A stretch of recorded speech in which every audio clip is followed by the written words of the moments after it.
Kondadi uh, for this FDP. Ravi Kondadi is a distinguished NLP engineer with Optum Technology, part of United Health Group. He has more than experience in developing natural language processing solutions. He has extensive experience in information extraction, text categorization, topic modeling, summarization, and question answering. He is an expert in developing NLP solutions using machine. He is very proficient in deep learning frameworks like PyTorch and TensorFlow. He has experience working on texts from different domains, including healthcare, legal, and financial. In the past, Ravi worked as an NLP researcher for Nuance, where he worked extensively on clinical language and understanding. He also spent nearly 8 years as an NLP at Thomson Reuters. Ravi has a master's degree in computer science from the University of Emphasis. Authored over 20 academic papers that were published in referred conferences, which collectively have 500 plus citations. He is top 10 NLP consultant on board of several companies, and he is SRKR alumni. We are proud of you, sir. We welcome you. Please continue the session, sir. Thank you. Small correction in my bio. I'm currently at a company called Avlara. I used to work for Optum, but for the last 3 years, I've been working for a company called Avlara. They're based off of Seattle. So let me share my screen and we can quickly get into the presentation.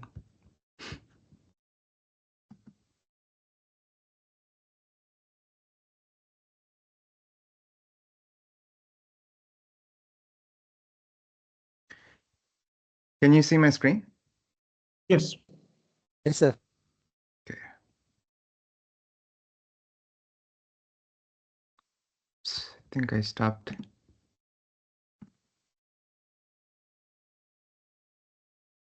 Can you see it now? Yes, we can see it. Okay. Okay. So today I'm going to talk about a few projects I worked on in the last 1 year at Avlara.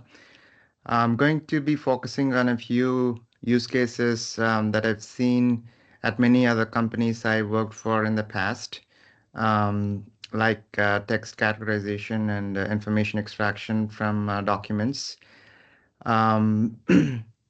So all of these projects, again, as I mentioned, were developed at Avlara, which is a sales tax compliance company. So I will actually be starting with a brief overview of what Avlara is and what the kind of products that we build. And then I will go into each of those use cases in detail. And then I will spend a bit of time on an LLM framework that we've developed at Avlara to quickly develop LLM-based applications. And I'll end with a few takeaways. So Avlara is a sales tax compliance company, and we have clients in many countries across the world. So sales tax compliance is a big deal because sales taxes can be applied by local governments, state governments, and federal government, and they don't publish any APIs. They're just publish rate changes about taxes, sales taxes in just various documents. So it's a huge burden for small businesses to comply with sales taxes. So Avlara's goal is to really become this global compliance platform and be part of every transaction in the world. And we try to automate all aspects about sales tax compliance. So just to give you some numbers on why sales tax compliance is so hard, just last year alone, in just US, there were 100 billion plus transactions. Um, and There are lots of different types of products, as we all know. On Amazon alone, there are around 600 million products listed that are under around 25,000 various categories. Um, and also, there is a huge variation in jurisdictions. For example, again, as I mentioned before, you have to take into consideration the taxes from your city, from your county, from the state, as well as the federal government. So in US, there are 13,000 various tax jurisdictions, and businesses spend a lot of time and money on sales tax compliance. So this is where Avalara comes in, and all of our applications are related to sales tax compliance. Um, so in order to make it easier for businesses to comply with sales tax, we try to map products to what we call tax codes. So each tax code, you can think of it as a group of related products, and they have similar sales tax implications. Even today, most of this mapping process takes quite a bit of time. So for example, when a business owner comes to us, um, we first find out about their products, the kind of products they sell, and then we try to map them to a certain set of tax codes. And it's a very tedious process. So the first application that I'm going to talk about is all about how do we take a product description and map it to a tax code. So we work with two different types of tax categorization systems. One is called AvaTax, which is an internal tax system that we developed. It's for US only. So again, it's basically an engine to map products to tax codes.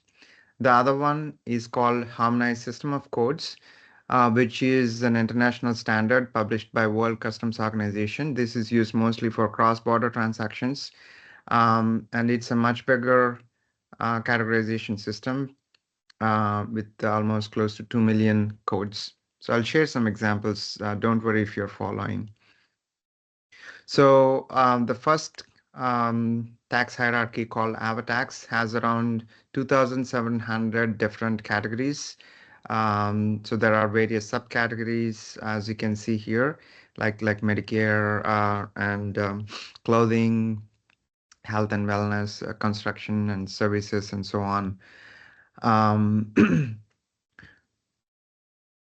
Um, so this is an example of how tax code looks like. So for example, let's say you have this mango drink.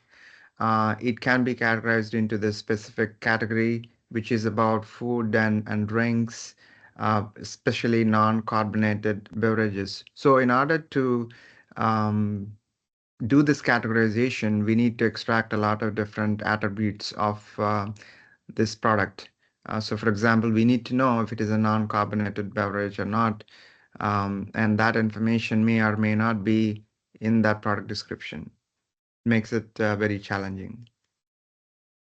So the other tax categorization system called HS codes, again, is a much bigger classification system. Uh, so HS code can have anywhere from 8 to 12 digits. So it's really based on, again, the product description, the different types of attributes that the product has. So for example, in this case, you can see it's a leather briefcase.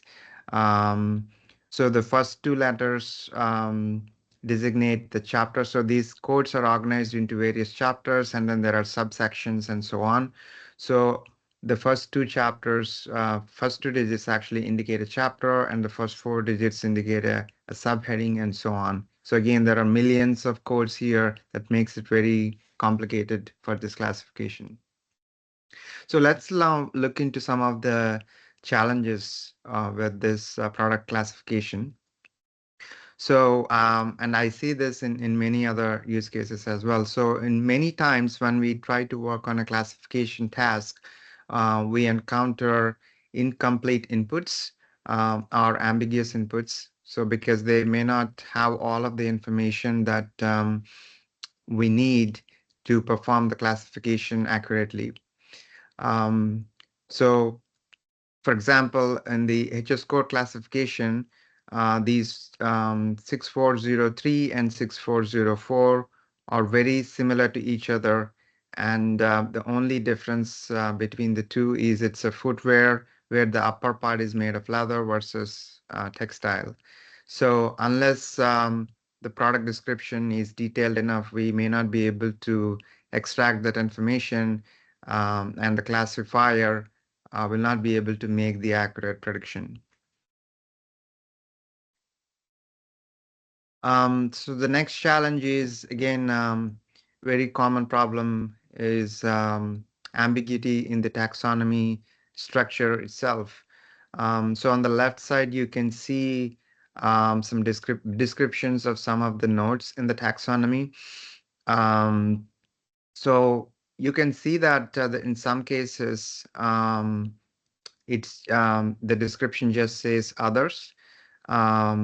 So that means you really need to know uh, about all of the other nodes in the same level, all the siblings of the node, in order to really understand what other means in this specific context.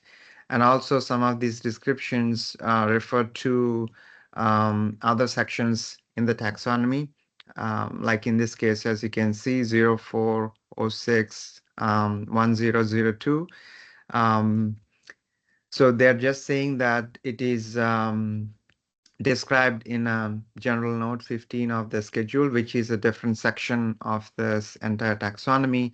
So you need to really understand the entire taxonomy in order to map to accurate descriptions of each of the. Hello.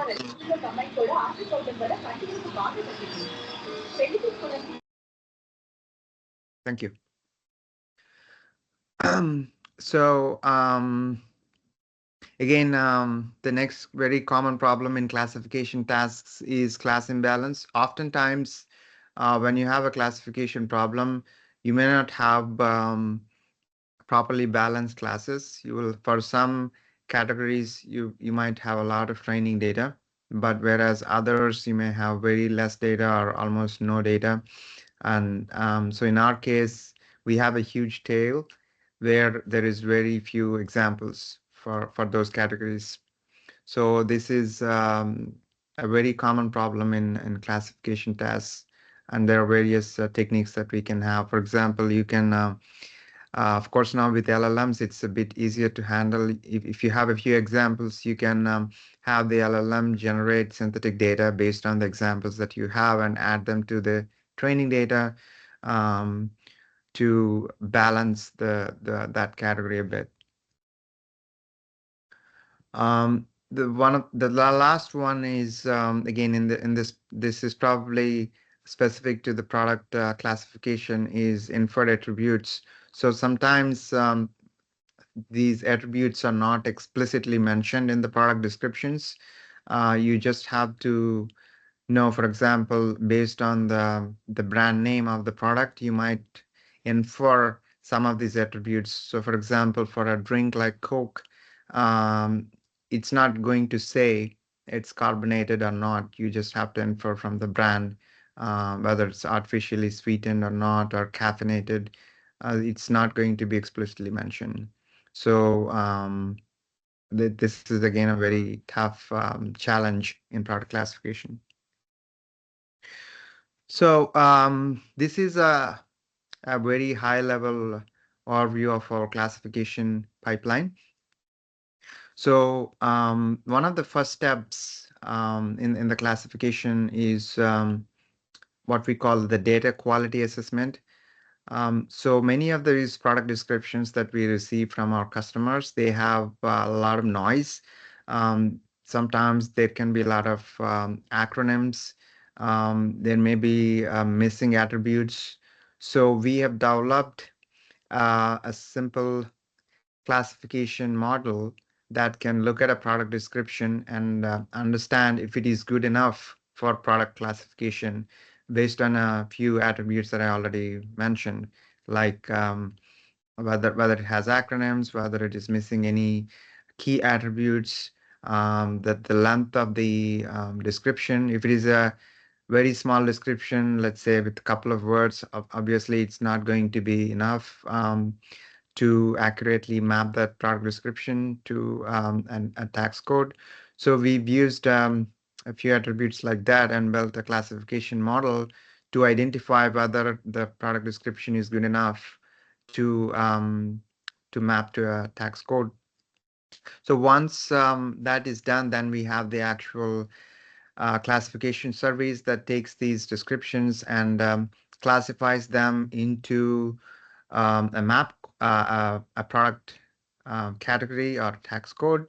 So along with the category, the model can also predict um, a confidence metric. So we and based on that confidence score, we can categorize it whether it has high confidence, medium, or low confidence. So all the high confidence ones are, we treat them as automatically classified and they are done. If it is not, if the confidence levels are not high, then we send them through a human review process who are going to look at the classifications. So the classification service not only just gives the top one category, it can produce like top three or top five, and the humans are going to, or the reviewers are, they will look at those top three or top five and identify the correct product code. Um, and we have a continuous learning loop that can look at the output produced by from the human review process and add them back to our training data to retrain the models on a continuous basis. So here is a list of some of the techniques that we explored for this classification task. So we started with a very simple fast text model, um, which is a kind of word level. You must have heard about word2vec. So fast text is similar to word2vec. It's a very, as mentioned in the name, it's a very fast categorization or classification model. It can generate word embeddings, and it works decently for many use cases and does not require any GPUs for training the model. It was decent, but it didn't work well on many of the products. I'll share the numbers soon. So the next type of models we experimented was bird-based fine-tuning. So we explored many bird-based models like DistilBird, um, and fine-tuned those models on our data. So we have, since we have the human review in our flow, we have access to hundreds of thousands of examples in various categories. So we have a big training data set. And then finally, we have explored fine-tuning SLMs, or small language models, like Llama Llama 3.2. I know Llama 3.3 came out like last week or earlier this week, but it's a very, and we Llama 3.2 had even very small models like 1 billion parameters or 3 billion parameters versions that are very easy to fine tune. So we explored those as well. And when we were working with, when we were looking into bird-based fine-tuning, we, of course, tried to create a new language model from scratch, because we have tens of billions of product descriptions. So we looked into training an LLM from scratch on that data. Of course, we also tried to do continued pre-training. So instead of training from scratch, We looked at base models, of course, like Distilbert, and we tried to continue the pre-training process on these product descriptions to create a model that knows more about product descriptions. We also looked into various model distillation techniques to reduce the model sizes. So we have, in some specific cases, for example, for a HS score classification, we have a very strict performance requirement of running the inference in less than 10 milliseconds. Um, so we could not get those kind of timings with the full model. So we had to do some model distillation and quantization to reduce the model size, and so we can run them very fast. And then we also finally looked into um, custom tokenization, because these product descriptions, some of them don't even look like regular English because they can contain all sorts of short like acronyms. So if you just use an off-the-shelf tokenizer that's trained on general English, it may not work well. So we have explored into a custom tokenizer that can work well with these descriptions. Um, so for SLMs, we have actually explored full fine-tuning as well as LoRa-based fine-tuning. As some of you might know, um, LoRa or low rank adaptation is a technique that can give you almost up to 95% accuracy as a full fine-tuning, but it is very fast and takes much short, I mean, it doesn't take much time, and it's very easy to train with a LoRa-based fine-tuning. So here are some of the results on the tax code classification. So fast text, although was very easy to run, um, not much accurate, only 0.6. Distilbert models, although performed well, they were better than fast text, and the fine-tuned models are not surprisingly better than the models that were trained from scratch. But we've got the best results using the models that were trained on or fine-tuned using Llama 3.2 models, achieving accuracy almost close to 90%. So that's about product classification. So next I'm going to jump into another use case about information extraction from tax documents. So before that, I thought I would give you a bit of a context on why we need extraction in tax compliance. So as I mentioned before, um, there are no APIs for tax updates. So usually the local city, state governments, they just publish these changes on their websites. So we have an entire workflow to extract tax-related information from these documents. So we start with what we call a sourcing process, where we keep track of tens of thousands of websites related to various city, county, and state level government websites. And we track these websites by crawling them on almost a daily basis, and we look for specific changes. So, and whenever we identify change, then it goes through the process of relevance detection, where we try to understand whether that change to the website is a tax relevant change or not. And and of course, and as we work across the globe, we also have to deal with websites that are in different languages. So we translate those documents, and then we finally do the extraction process, where we extract tax relevant information, and then we finally do curation and verification and publish those tax updates to various products that we have. So just to give you a sense of how these documents look like, so here is a table in one of the tax publication documents with some tax updates. So sometimes they just, for example, highlight. In this case, you can see that at the top of the document, they mentioned that the shaded areas below the new that represent the tax rate changes from the last update. So that means we not only have to understand the table, but we also need to only extract information in the shaded areas of the document. So which requires not only understanding the text, but also the visual elements of the document. So it's a very challenging information extraction task.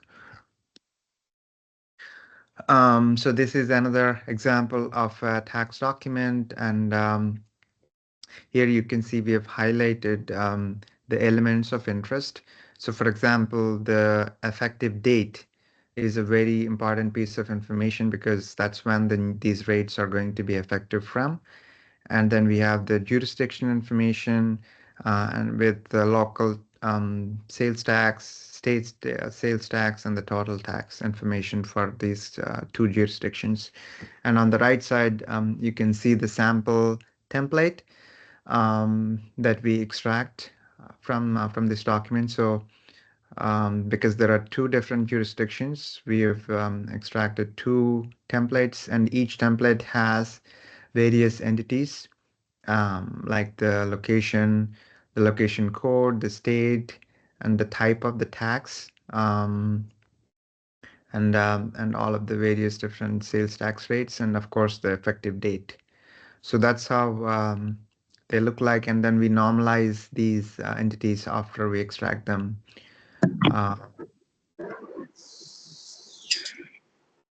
Does someone have a question?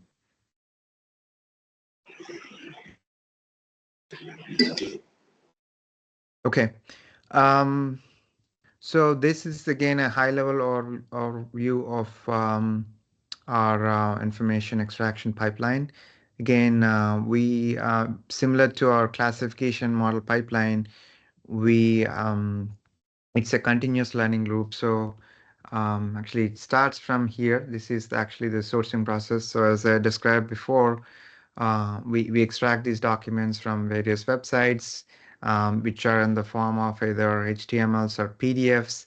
And then we extract text from those documents, identify if those changes are relevant or not, and then extract templates, which goes to our Content Studio, and where our researchers, tax researchers, look at these templates, and they give us feedback on those templates. They can create new templates or edit the existing templates, add new entities or change entities. And all of that information goes back to our training data. And so it's like a flywheel where we continuously improve our models using this data coming back from our researchers. So again, here we've explored various models. So we started with a model called the FLAN25, a sequence-to-sequence model.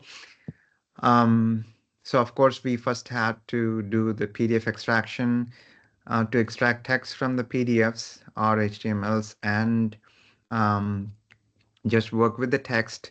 We had some ground truth from our researchers, a few thousand examples. And so we first explored the FLAN T5 model from Google, which gave us around 60% accuracy. We've also tried to explore LLMs like GPT-4o on the extracted data, which of course it was since FLAN T5 was trained on the data, and for LLMs we just used a few examples in the prompt, so the accuracy was much lower. We've also explored vision models because, as I mentioned before, this task requires understanding the visual elements of the documents, not just the text. So we've looked into multi-model models like Llama vision models from Phi is an open source model series from Microsoft, and Quan again is another multi-model model series from Alibaba. So they gave us decent accuracy from mid to high 60s, but the best numbers we got are from a pipeline involving uh, a tool called Document Intelligence from Microsoft, which gives you a lot of metadata about the document. It can work really well with PDFs and HTMLs, and can give you a lot of information about the visual elements in the document. So, for example, as I mentioned here, it's very important to know what the gray areas are. Sometimes they are just bolded or italicized or in a different font. So document intelligence tool can give you all of that information. And then we have combined that information with an LLM call. In this case, again, we used GPT-4o, which worked decently. And then in addition to extracting the template, of course, we also need to know the offset information on exactly where that entity appears in the document, because we need to highlight those entities for the researchers to review this information. So we've used GPT-4o for that purpose as well. So we've included in the prompt that information to return the offset information, and GPT-4o did a decent job in extracting the offsets in addition to the entities in the templates. So that's the extraction use case. So finally, I'm going to touch a bit about our customer support conversational assistant. So it's a basic retrieval augmented generation or RAG pipeline. So we have a very standard architecture.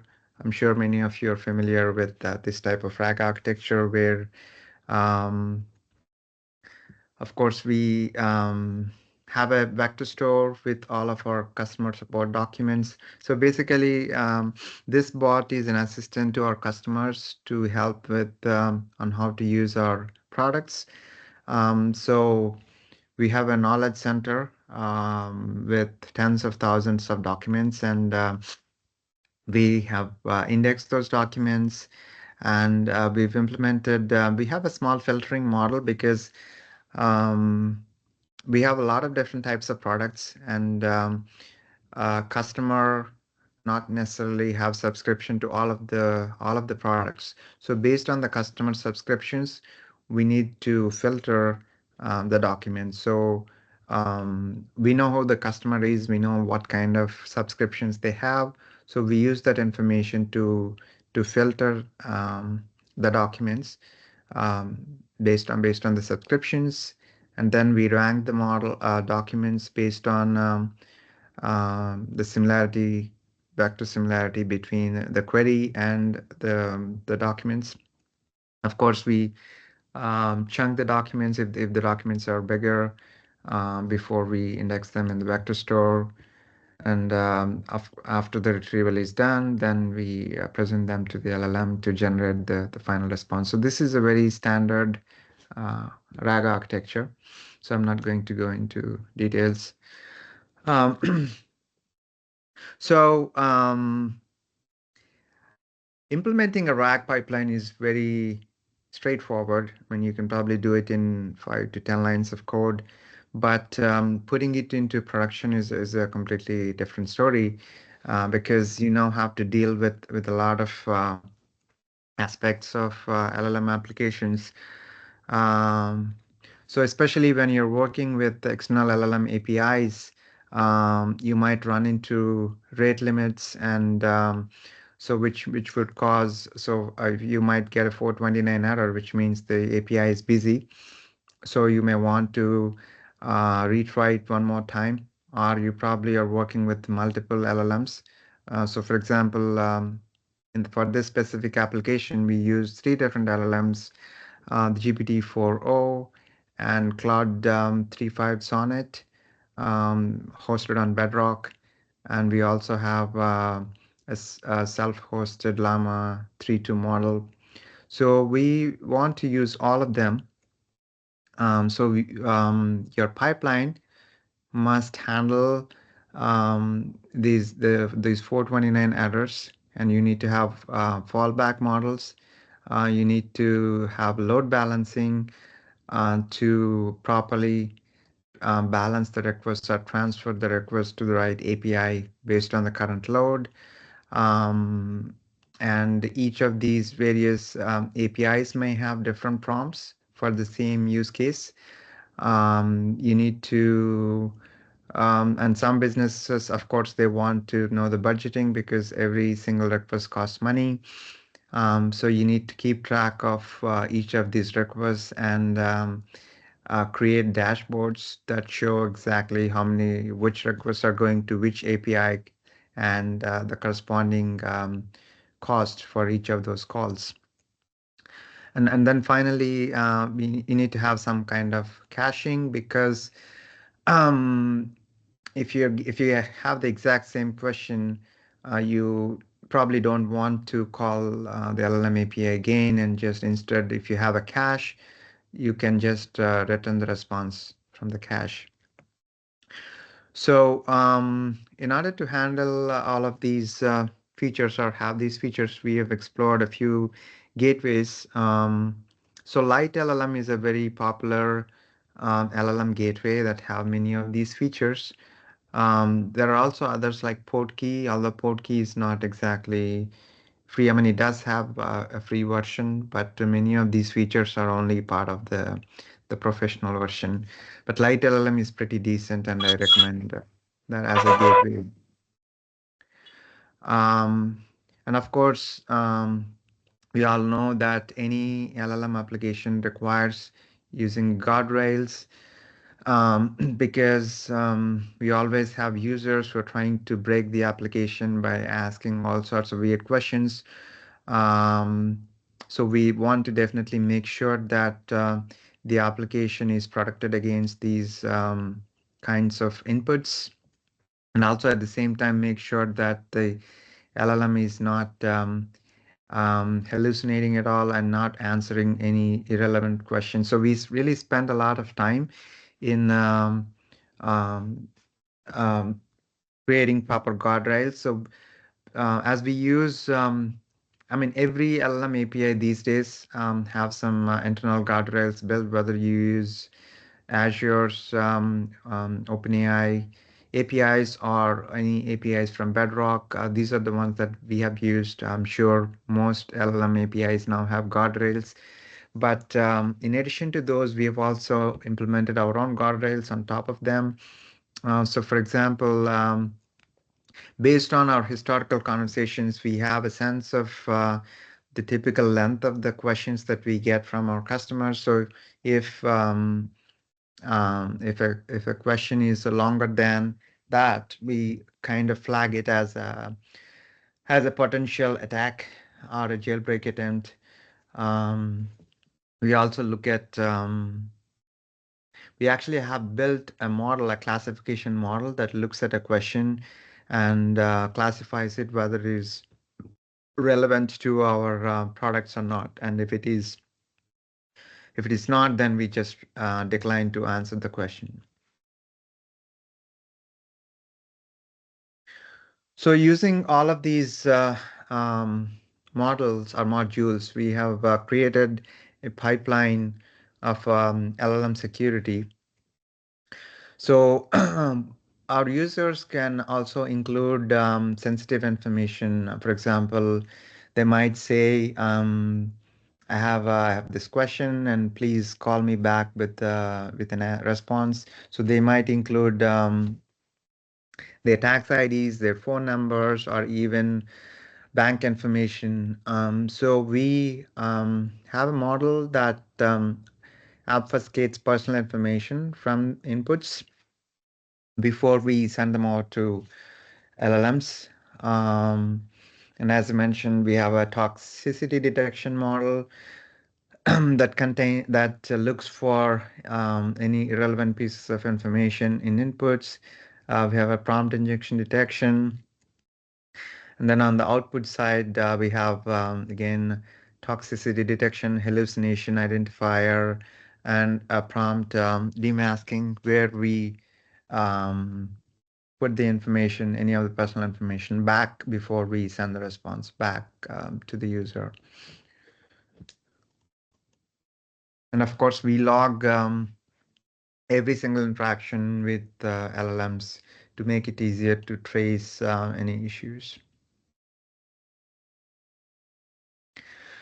And finally, we have also have a similar feedback loop in this use case as well.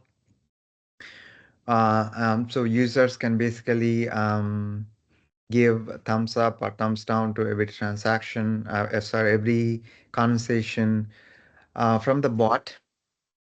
And we also have humans look into some of these questions from our users, and they manually can create relevant responses. And again, on a daily basis, we update the models, in this case, the prompts to give better responses to our users. So that's just the RAG part, but we've also started looking into what we call actions recently.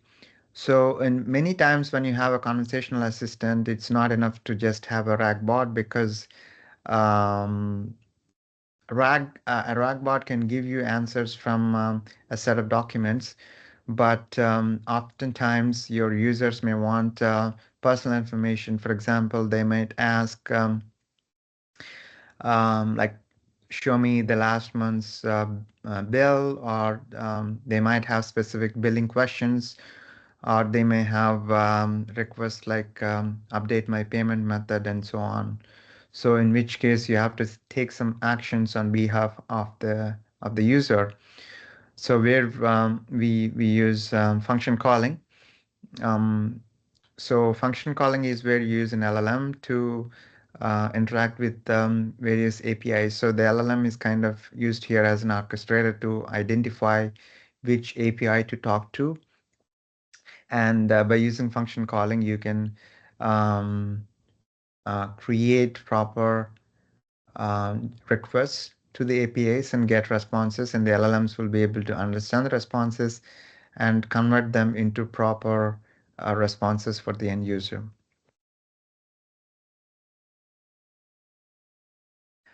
And then finally, we also recently started looking into agents.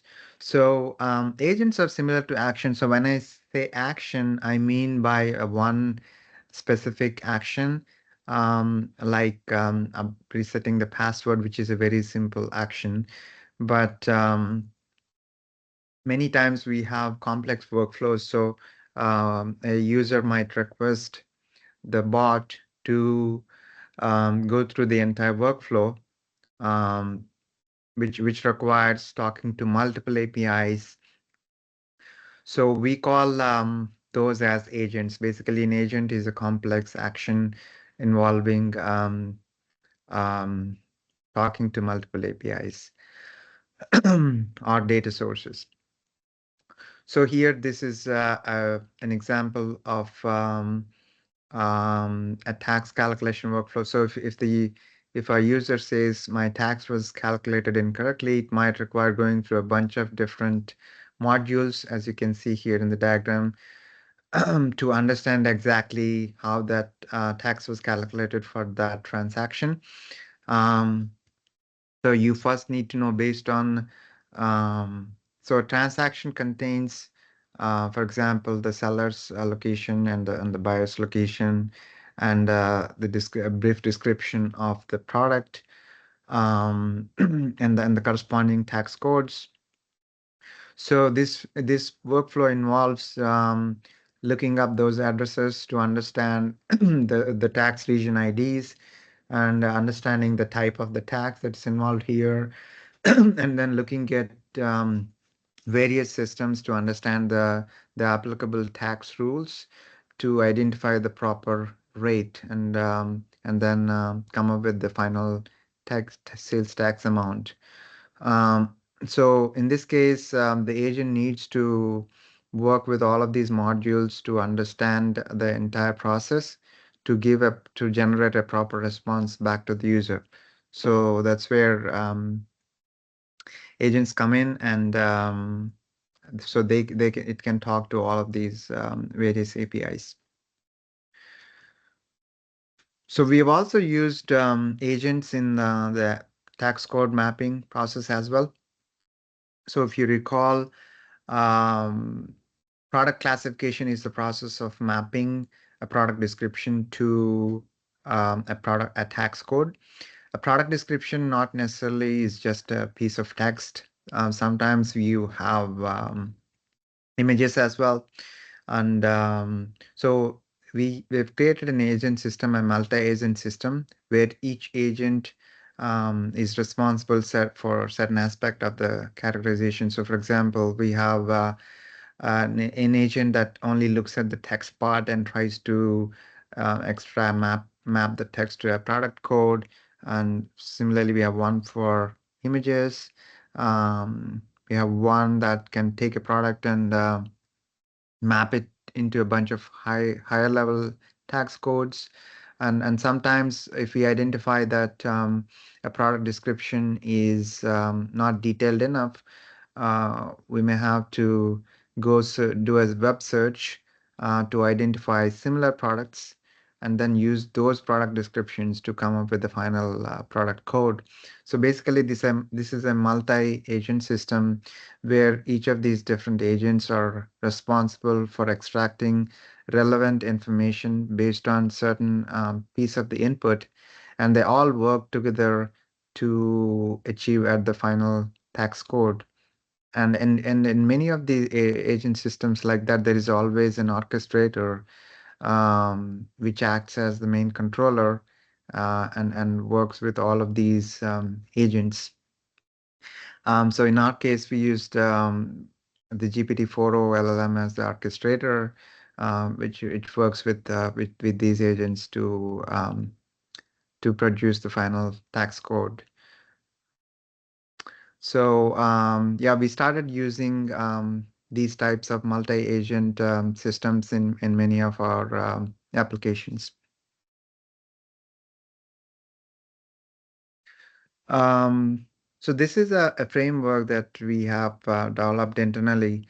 So it includes a lot of modules that we've talked about, starting with the data, um, where we have to extract the data, clean up, and chunking. So we have various different types of conversational assistants now, and they all have this requirement to work with various types of data sources to extract data from them, chunk the data, and creating and generate embeddings on those documents, and index them in a vector store.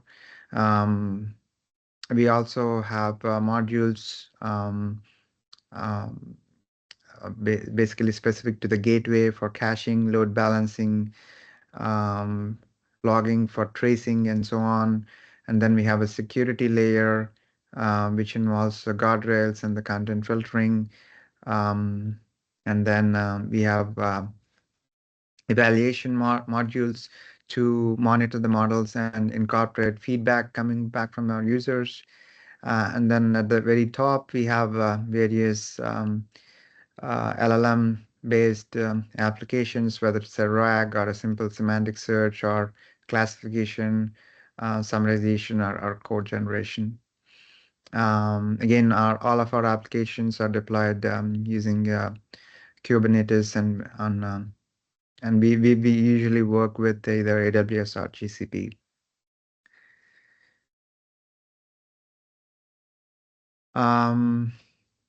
So as I mentioned before, we are actually starting to look into more and more agentic-based applications to handle very complex tax-based workflows.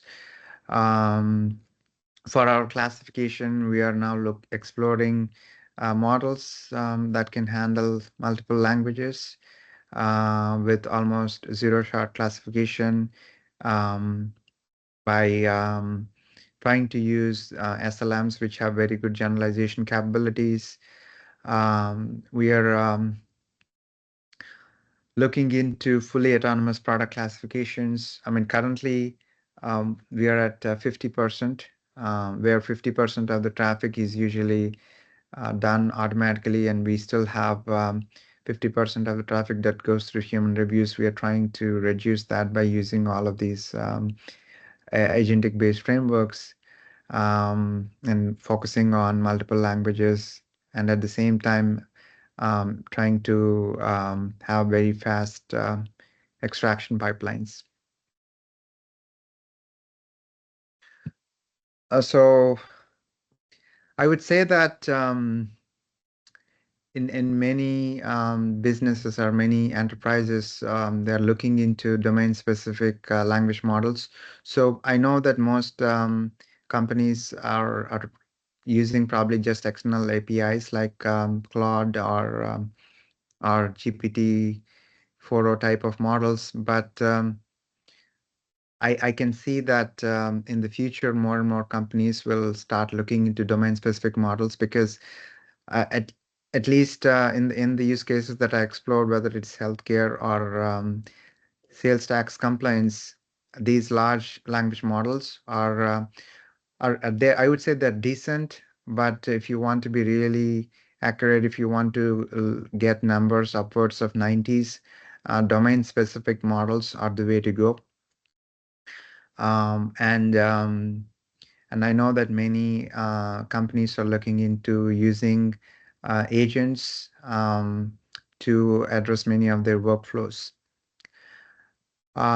You might have observed that in most of our applications, we have humans in the loop, and I believe that that's going to be really the key for many use cases. Again, if you just use LLMs, you can get up to a certain accuracy, but having humans in the loop is key to really producing accurate NLP applications. And continuous learning is always a key. You always have to take the user's feedback into consideration and always keep the systems up to date. Because if you don't do continuous learning, your systems can get obsolete very quick. Um, and we talked about guardrails. I mean, every LLM application must have guardrails incorporated in order to prevent users from misusing the system. And of course, as I mentioned before, I'm seeing a lot of agentic frameworks which are more autonomous and self-learning, and I think we will see more of this in the next few years.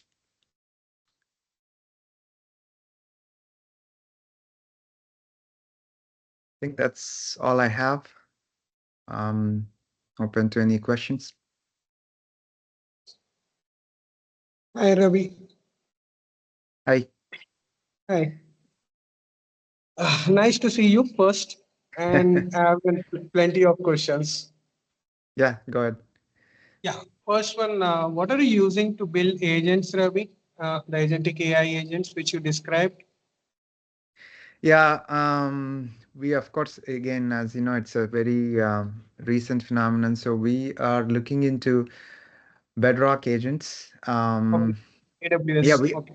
yeah we're basically on AWS. Of course, that's our first choice. But I've personally explored other frameworks as well, like Crew AI Okay. is very easy to work with. There are also a bunch of open source frameworks. AutoGen from Microsoft is a very Okay. good one. And then Pydantic, you probably have heard about it. Anyone who's working with Python knows about Pydantic. So Pydantic also recently released an open source framework to work with agents. And of course, LangChain has also has a framework called LangGraph for Okay. agents. So there are a lot of options. Okay. I normally use LangChain and LangGraph when it comes to coding, and when I want a no-code solution, I normally go for Dialogflow. The Okay. second question I have, Ravi, for you, you described your product, and obviously it's under several geographies. So my question is, how do you handle multi-geographies tax compliances? Because as you know very well know that each country has its own tax rules. So, if you're taking a company, say like TCS, if you're offering a solution to an MNC like TCS, Mhm. how does your product work across, and how does the machine actually learn these various compliances? Yeah. So again, as I said, I mean, currently we have different workflows for different countries, right? So that's why we're hoping that with LLMs that are trained on multiple languages, we are hoping to create a unified workflow. But at the moment, we have, for example, separate workflows. If you, for example, let's take the product classification. So we predominantly have seven different languages, and we now have different workflows. One for German, one for Spanish, one for French, and so on. Because we have, of course, looked into just simply translating a product description into English and try to use the English model, but that does not work well compared to a language-specific classification task. But I see that changing, especially as the LLMs get better and better. Um, we might very soon be able to have a single application that can handle multiple languages. So it may not be an issue in the future. So at this moment, you are offering AI as a service model, right? Yes. Okay. So and what are the SLMs that you recommend when you to your customers? When you say SLM, you mean small language models? Yes, SLMs, because sometimes some of these companies might be very small and they can't use LLMs. And when you have to do some work for them, what are the typical SLMs which you use? Yeah, the ones that I mentioned in the talk, Llama is a good Okay. series. Llama 3.3 is just released and it's very Yeah. decent, pretty good. So they have a whole range of models, right? Starting from 1B all the way to 405B. So you can really we've got very good results even with 1B and 3B models. Okay. Also similarly, Microsoft has a series called Phi set of models, Phi 3. I think the latest one is Phi 3.5. Again, Okay. they have both text and vision models. And then Qwen from Alibaba. Again, that's Okay. a very good series of models. Okay. And my final question, Ravi, you described the RAG workflow. I've seen all the workflows. So my question typically is obviously this is alpha, beta, gamma to the tax people. So how does the tax, I mean, how does the workflow, transition between the AI/ML team and the tax compliance team? So is it understandable by a layman, or does an AI/ML team have to Yeah, be inter? no, they don't have to know anything, right? So actually, let's go to Yeah, the that's the big workflow. extraction one. Yes. Are you talking about this one? Yes. Um, yeah, this is just a calculation workflow, but I want to show the extraction workflow. Um, yeah. So here, this is the extraction workflow where the tax researchers are working. So today, um, they all the tax researchers do is they look at a tax publication Okay. and they are looking for specific tax updates. Okay. Um, so we have created a platform called Content Studio.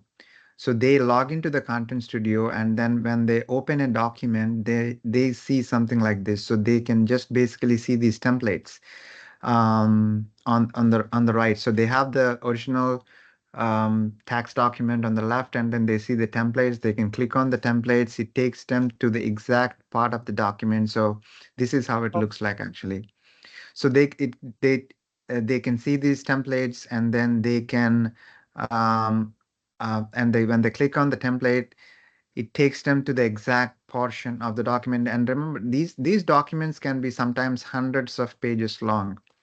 Yes. So they can click on a template, and they can go to the specific portion of the document, and then all they're doing is sometimes, I mean, most of the times they are probably just verifying the information, reviewing it. Yes, this is good, and then they click OK and move on. But sometimes if the model makes an error, they are just correcting that information, and then moving on. So for them, they don't need to know anything about the AI, and that's really the key part.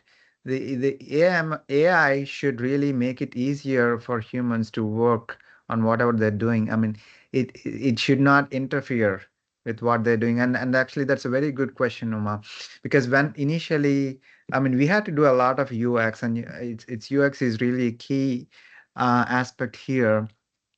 Um, when in our initial designs, we were just showing the templates, and they had to go back and forth between the original documents and the templates, and the researchers were spending a lot of time, and they just declined to use the product because they thought it would be much easier for them to just do that search on their own, because they can just search in the document, just to Control F, go to a specific part of the document, because they know the exact keywords that they need to use to identify tax updates, and they can go look at the information, read that information very quickly, and put that into an Excel sheet. Basically, that's what they were doing. They were just putting that information in an Excel sheet. That's how it was being done. So it took us a long time to convince them to start using this tool, because if the AI is not really saving time for the end users, they're not going to use it. Okay. So yeah, UX is a key aspect. So now with the new design, they have the document right there, and then they can see the output from the AI on the right, and it doesn't interfere with their work. They can keep using you looking at the document, reviewing the information, and use the AI only whenever they want to. Okay. Does it? That, yeah. Yeah. Thanks, Ravi. Thanks a lot for the wonderful presentation. Actually, I learned a lot, and it's Thank you. nice to see, I mean, hear from the NLP guru. So, I Thank mean, you. it's not every day that you hear from the NLP gurus. So, thanks, Ravi, Thank for you. educating us all. Thank you Yeah. so much. Yeah, glad to be here. Thank you. Bye. Any other questions? Thank you very much, Ravi Kumar sir. And dear Mhm. participants, is there any queries? You can ask Mr. Ravi Kumar sir. Please wait for 2 more minutes. If anybody want any queries, you can Sure. ask.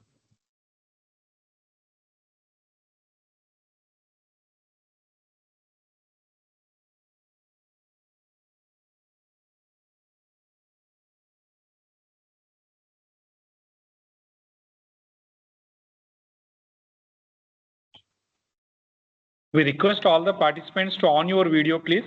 We will take a photo session. We request all the participants to on your video, please.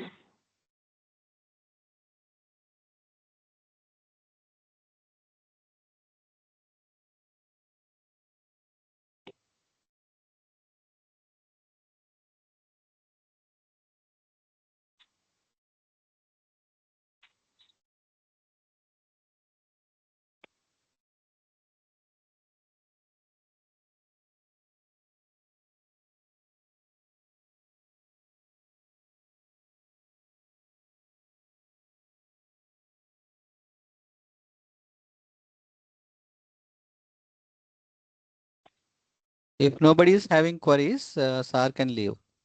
So Okay. anybody want? Thank you. Thank you, Ravi. Thank you, Ravi Ma. sir, Thank you, thank you sir. so Thank much you very for much your for your best. presentation. Yep. Thank you. Bye bye.